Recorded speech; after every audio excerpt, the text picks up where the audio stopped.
Federation of Bangladesh custom clearing and forwarding অ্যাসোসিয়েশনের পক্ষ থেকে আজকের এই সংবাদ সম্মেলনের সম্মানিত সভাপতি, Dhaka custom agent association, Chattogram custom agent অ্যাসোসিয়েশনের সম্মানিত সাধারণ সম্পাদক, ঢাকা কাস্টম এজেন্ট অ্যাসোসিয়েশনের সম্মানিত সাধারণ সম্পাদক, হিলি, বেনাপোল, বেলুনিয়া সহ দেশের প্রত্যন্ত অঞ্চলের শুল্ক স্টেশনের সম্মানিত নেতৃবৃন্দ,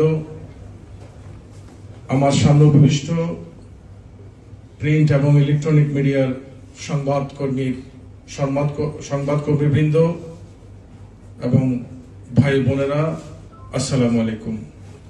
সুপ্রিয় সাংবাদিক বৃন্দ, আপনাদের জ্ঞাতার্থে আমাদের সম্মানিত সভাপতি মহোদয় ব্রিফ করেছেন।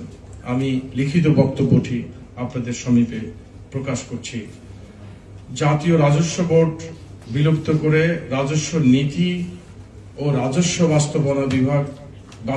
ব্যবস্থাপনা বিভাগ নামে দুইটি বিভাগ প্রতিষ্ঠা করে অধ্যাদেশ জারি করার ফলে বিরাজমান পরিস্থিতি নিরসনের লক্ষ্যে জরুরি ভিত্তিতে সকল অংশীজনের সাথে আলোচনা সাপেক্ষে যৌক্তিক সমাধানের ব্যবস্থা গ্রহণ করার লক্ষ্যে সংবাদ সম্মেলন। সম্মানিত সাংবাদিকবৃন্দ, federation of Bangladesh custom clearing and forwarding agents অ্যাসোসিয়েশনের আমন্ত্রণে আপনাদের ব্যস্ততার মাঝেও অধ্যকার সংবাদ সম্মেলনে উপস্থিত হওয়ার জন্য আপনাদেরকে আন্তরিকভাবে ধন্যবাদ ও কৃতজ্ঞতা জ্ঞাপন করছি। প্রিয় সাংবাদিক বন্ধুগণ, প্রিন্ট ও ইলেকট্রনিক মিডিয়ায় প্রকাশের লক্ষ্যে আপনাদের অবগতির জন্য জানাচ্ছি যে অংশীজনের সাথে আলোচনা ব্যতিরেকে জাতীয় রাজস্ব বোর্ড বিলুপ্ত করে রাজস্ব নীতি ও রাজস্ব ব্যবস্থাপনা বিভাগ নামে দুইটি বিভাগ প্রতিষ্ঠা করে অধ্যাদেশ জারি করার ফলে উদ্ভূত পরিস্থিতিতে দেশের সকল শুল্ক ও বন্দরে কার্যক্রম যথাযথভাবে চলমান না থাকায় আমদানি রপ্তানি বাণিজ্য কার্যত অচল হয়ে পড়েছে।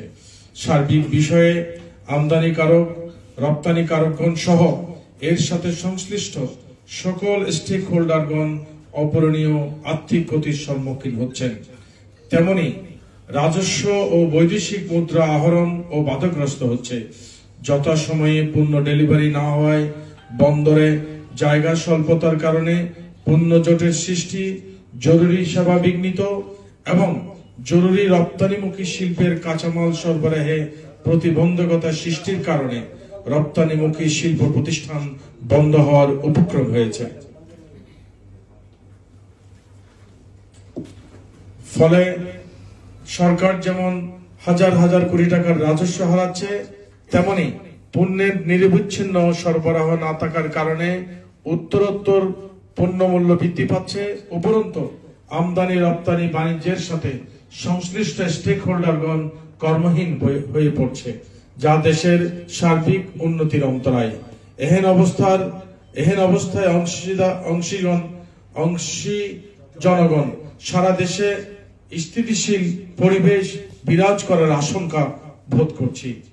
সুপ্রিয় সাংবাদিক বৃন্দ, সিএনএফ ফেডারেশন কর্তৃক এ বিষয়ে মাননীয় অর্থ উপদেষ্টা সহ সংশ্লিষ্ট কর্তৃপক্ষকে পত্র মারফত অভিহিত করা হয়েছে, কিন্তু সংশ্লিষ্ট কর্তৃপক্ষ এ বিষয়ে ফলপ্রসূ কার্যক্রম গ্রহণ করেন নাই। প্রিয় সাংবাদিক ভাই বোনেরা, আপনারা জাতির বিবেক ও কলম সৈনিক। বর্তমানে বিরাজমান এহেন পরিস্থিতি নিরসনের লক্ষ্যে জরুরি ভিত্তিতে সকল অংশীজনের সাথে আলোচনা করে বাস্তব ভিত্তিক সমাধানের ব্যবস্থা গ্রহণ করা অতীব জরুরি বলে federation of Bangladesh custom clearing forwarding agents association মনে করে।